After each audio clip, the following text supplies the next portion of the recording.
Thank you for coming back as we continue our conversation about children and youth.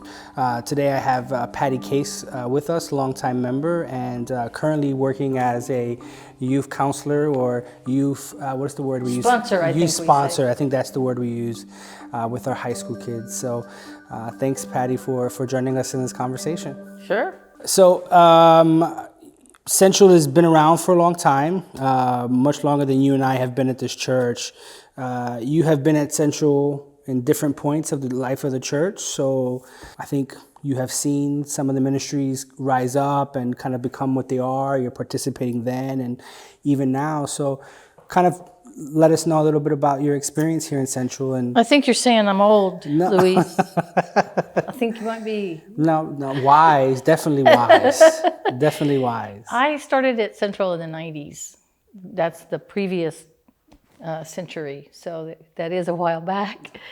The best century, by the way. Yeah, the best century, the 90s, the best decade. Yes. Now. And we had a small child at the time. Olivia was little. Our other two children were already grown and not real, off to college and doing all of that. But we got involved then. We were gone briefly and came back. Just 18 months or so. So with the exception of that little window of 18 months, we've been part of the Central community at one level or another for how many years is that? 30, 20, 25. Let's say 25. That's a good number. Yeah. We came for the youth group. You came for the youth group? Yeah, the youth group was, Children Worship and Wonder at the time. That was all of the children at the church, with some exceptions, but for the most part were little bitty. And Glenda Servants and some of the folks around her years and years ago got involved with Children Worship and Wonder, and we grew our youth group from those little bitties. Olivia is our youngest, and she was the oldest of that set. And so by the time she got old enough to have a youth group, she really was the only one that age.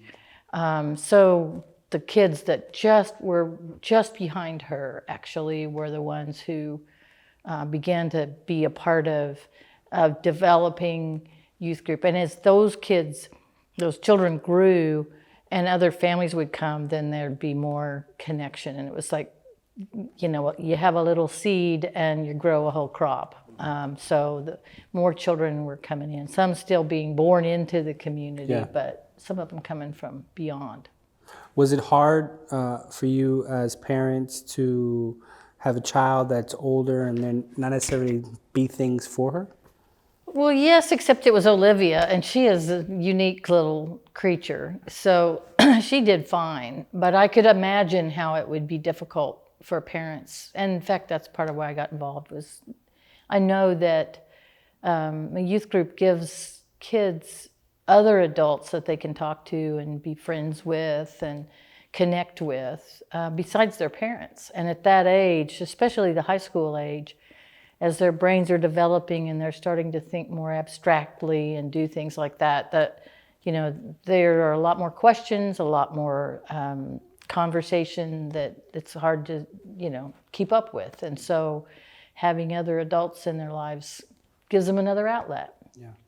You and I have been working together for the last 2 years and going with our high school youth group. And when you came along as a youth sponsor, there was no COVID. So we met in person. We, as the kids say, we try to do some Jesus-y things and some non-Jesus-y things. And COVID came. In your experience with that, from as a youth sponsor, how did that affect how we did ministry with that group? What are some benefits of the COVID as well? Yeah. I think one of the biggest shifts was, we couldn't be what youth groups typically are. There's no playing sardines when that game where everybody hides and they pile into one spot. And there's none of that when you're in the midst of a pandemic.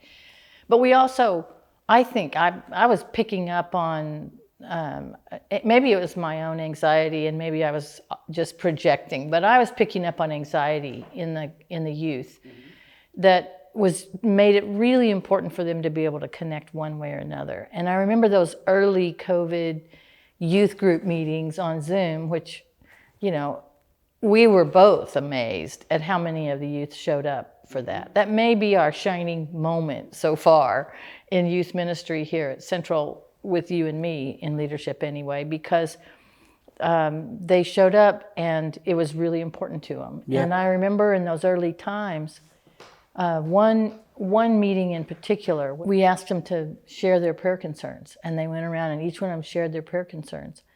And it was like we did church. It was really an emotional and powerful experience that I don't think I've replicated on Zoom since. I recall that. Do you remember that? Yeah, I do. Yeah. Yeah. And they took leadership after that Yep. for a bit and said, hey, we want to do this, and Yeah. we want. Yeah, that was a very powerful moment. I think, we're still sorting out what does it mean. We did an in-person meeting, one of the very first, down in the kitchen, and we talked about food ministries. I was working for Bread for the World, and we talked about what difference does it make to have a food pantry, and how do we change food systems and things like that. But at the same time, they were cooking. And so they were like a captive audience. We're talking in their ears about this stuff, and they're creating some food based on the kind of food you'd receive from a food pantry. Yeah. So that was their big challenge. Yeah. Canned food and spam and spam, baby. Yeah. And you love spam. I love You're spam. kind of strange that way. Me, Hawaii, and Japan, I guess. So Yep. I mean, that's a lot of people. So it's, I always think it's amazing because, like, when we would talk about what we're going to do and how we're going to maintain these relationships, of course, our first interaction was it's got to be digital, right? And then in that digital moment, they're going to school digital, there's an overload, and then all of a sudden there's a need for personal connection.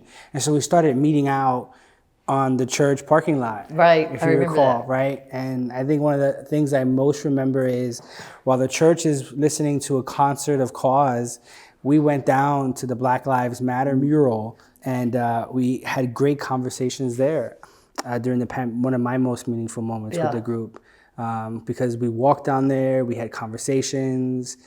We led a discussion down there, and it walked back. And there was a sense of camaraderie in that space that felt really authentic and real, that, it's really hard to replicate at times. Yeah, after we got back here, after it got cold, after the weather changed. Yeah.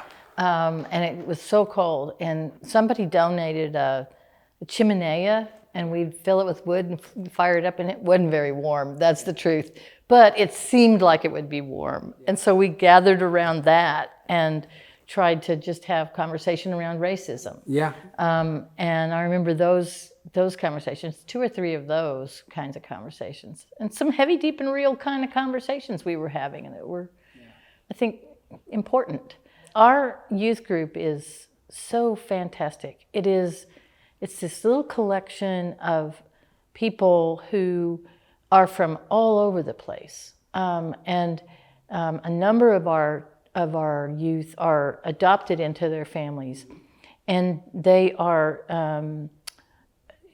just this diverse collection of humanity. And I just love the opportunity to be in. I feel like it's such a gift to be part of their world.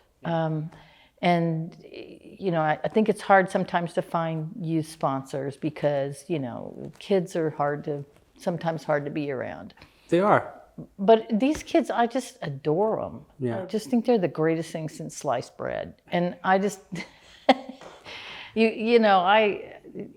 don't know that I add anything, but they sure add a lot to me. And we had a lot of different conversations, and I think out of that, children and youth and the makeup of our particular group, I think we decided to kind of go in a direction where we also provide some, some support to families with adopted children. So all of this is possible because of COVID-19, right? Like, we're starting to know pressures, we're starting to hear the stories, we're starting to notice the anxieties that they feel with school, the pressures of test taking. I think one of the hardest points was when the violence that happened at North Central, and one of our youth witnessed it. We watch on the news of school shootings and violence that happens. We never know how close it is to us. And then when one of our youth are there, I think that was a real, very sad moment. But it was a moment to see how they cared for each other at that time.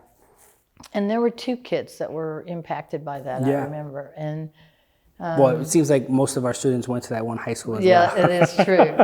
But 2 of them were within a shouting distance of that altercation. And I remember him saying, everybody just wants to get on back to normal, and they didn't feel at all normal.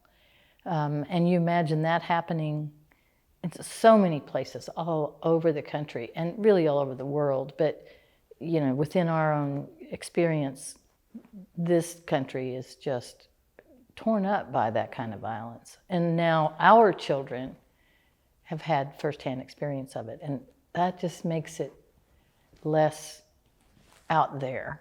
It's right here. So youth ministry in the 90s was, how do we grow something, right? How do we provide ministry? Plant some seeds. How do we plant some seeds? Those seeds are watered, they start to grow, and we start to find the ways to provide ministry for them in their throughout their age as they become adults and hopefully off to college and adulthood. One of the questions that I keep asking myself as a whole is, what's next? Like once you've started something, once you've established something, what's next? I think a lot of the work that we've done isn't just, especially with our older ones, isn't just, here, let's open the Bible and talk about it. It's been, therapy at times. It's been life skills. It's relationships. It's relationships. That's what it's been, I think. So what's next for children and youth? It's funny you say that. I don't have a plan. I'm not very good at that. Oh, you are a big thinker, though. Well, yeah, you are. I'm a big picture thinker, yes. But I don't have a plan because who knows in this context? Yeah. And that using the L word, liminality, who knows? How do you lead? There's this book, the question is, how do you lead when you don't know where you're going? Yeah, I got that book, yeah. Yeah, I really enjoyed it. I feel like I'm the one who doesn't know where they're going. But I think about what's worked in the past, and are there lessons from that we can carry forward? And what do we need to let go of? Those are kind of 2 twin things that drive me. And one of the things we learned in the past was that you can grow something. Yeah. And so I think we really need to reinvest in children worship and wonder, which kind of took a hit because of the pandemic, but we can build that back. And I think that's a really important kind of first step, or first, second, whatever step, but it's an important step. I think it's vital that age group to kind of sit and wonder about God and the stories in the Bible. And I think that continues on. Olivia would climb in the bed and sit on my chest and say, "Get up, we have to go to church." Because she wanted to go to worship and wonder. That's amazing. See Miss Debbie and all those people, Miss Glinda. So that's important. But I also think, as we kind of keep our knees bent through this next chapter of ministry with youth, I think we have to let go of the need to have the youth group. It's not going to be that we gather. They do want to see each other, and they are peers, and we do want to give them those opportunities for fellowship. But in terms of their growth and development, I think they have to be more integrated into the rest of the life of the church. And we're going to see how that rolls out in the future. And like I said, I don't have a plan for that, but I do know that Jessica and Judith both have in mind that the kids need to be more integrated. I absolutely agree with that. more presence in worship, more presence in, activities of the church, in our mission where the youth are just integrated into that. And then fellowship. Yeah. So that they build relationship with each other. But I don't see it quite as didactic as youth ministry used to be, where you sit down and you teach kids this thing or that thing. I think they learn by doing, for the most part. Yeah, I think what I hear in that is, how do we manage parents' expectations? How do we manage the church's expectations, and what the kids want as well, right? I think parents bring their kids to church for several different reasons. So yes, it's important to listen to them, but it's also helpful to manage their expectations of what it looks like. Well, and I don't think it's a commodity. Youth group is not a commodity. We're not offering a service to parents. We're building a youth group. So it's not a daycare? No, it is not that. Okay. And yet it is a place for growth and development of these amazing human beings. And it's a holy enterprise.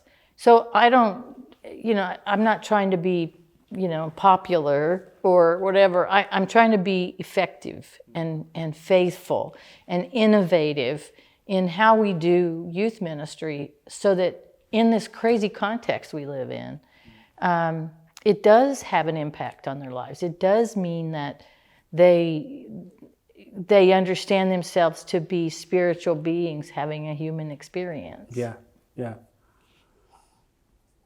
Well, it looks like we have a lot of work to do. And, always and forever. Always and forever. And always looking for younger people who might help us. So not that you're no, I have to. I think you make a really good point, right? We do need varying ages, yes, varying experiences as we work with our kids, right? Because different generations need to hear the stories that we talk about from different perspectives. So thank you so much for coming and sharing what you do, and always grateful for your help. And just as long as you're willing to stick it out with me. I have no problem. Okay. Thank you. Thanks so much.